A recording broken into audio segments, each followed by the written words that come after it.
আর কিছু প্লিজ কিছু fake fake video চলছে। ভারত সরকার প্রতিনিধি পাঠিয়েছে, এটা তো ভারত সরকারের দেখার কথা, আমার তো দেখার কথা নয়। আমি তো শুনেছি ভিসা আরও বাড়ানো হয়েছে যাতে ওখান থেকে বেশি লোক এখানে আসতে পারে। তো আমাদের লোকেদের ফিরিয়ে আনার ব্যবস্থা করা হোক, এটা তো আমি অলরেডি বলেছি, যারা আসতে চায়।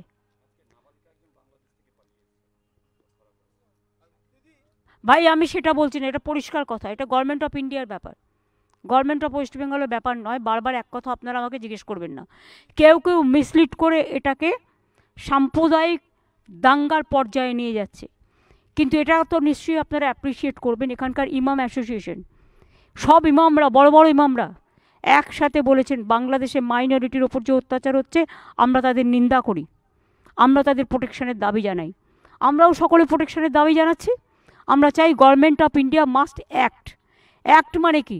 মানুষকে নিরাপত্তা দিক, মানুষকে যারা ফিরতে চায় ফিরিয়ে আনার ব্যবস্থা দিক। বর্ডার থেকে তো অনেকে চলে আসছে আমি শুনছি, কিন্তু বিএসএফ কোথাও আটকাচ্ছে, কোথাও আটকাচ্ছে না। সিভিল অ্যাভিয়েশনের থ্রুতে যারা আসছেন প্লেনে, প্লেন তো চালু আছে, ট্রেন তো চালু আছে, তো তারা আসছে তো লোকজন, ভিসা যাদের আছে, পাসপোর্ট যারা আছে তারা তো আসছেন, বন্ধ তো করা হয়নি। ইন্দো বাংলাদেশ একটা বর্ডারও তো বন্ধ করা হয়নি। বন্ধ করলে তো ইনস্ট্রাকশনটা আমাদের কাছে থাকতো, আমাদের কাছে এ ধরনের কোনো ইনস্ট্রাকশন নেই। কাজেই টোটালটা গভর্নমেন্ট অফ ইন্ডিয়ার ব্যাপার। আমরা শুধু চাই তারা আমাদের মাইনরিটিসদের রক্ষা করুক। মেজরিটিরা যেমন মাইনরিটিসদের রক্ষা করে, সব জায়গায় নিয়ম হচ্ছে মেজরিটিদের দায়িত্ব মাইনরিটিসদের রক্ষা করা। এগুলো করা উচিত নয়, এটা গভর্নমেন্ট অফ ইন্ডিয়ার ব্যাপার। তাদের তো নিজেদের গভর্নমেন্ট আছে, তারা তো নিজেদের গভর্নমেন্টের কাছে জিজ্ঞেস করতে পারে কোনটা করা উচিত আর কোনটা করা উচিত নয়। যাদের বিরোধিতা করা সেটা করতে পারতাম আমরা।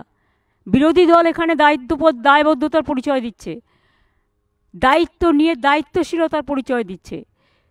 আর কেন্দ্রের শাসক দল তারা যদি নিজেদের রাজনীতি করবার জন্য, প্রধানমন্ত্রী যেটা দায়িত্ব সেটা তারা পালন করছে, বলুন আইনটা নিজের হাতে না নিয়ে ভারত সরকারকে পালন করতে।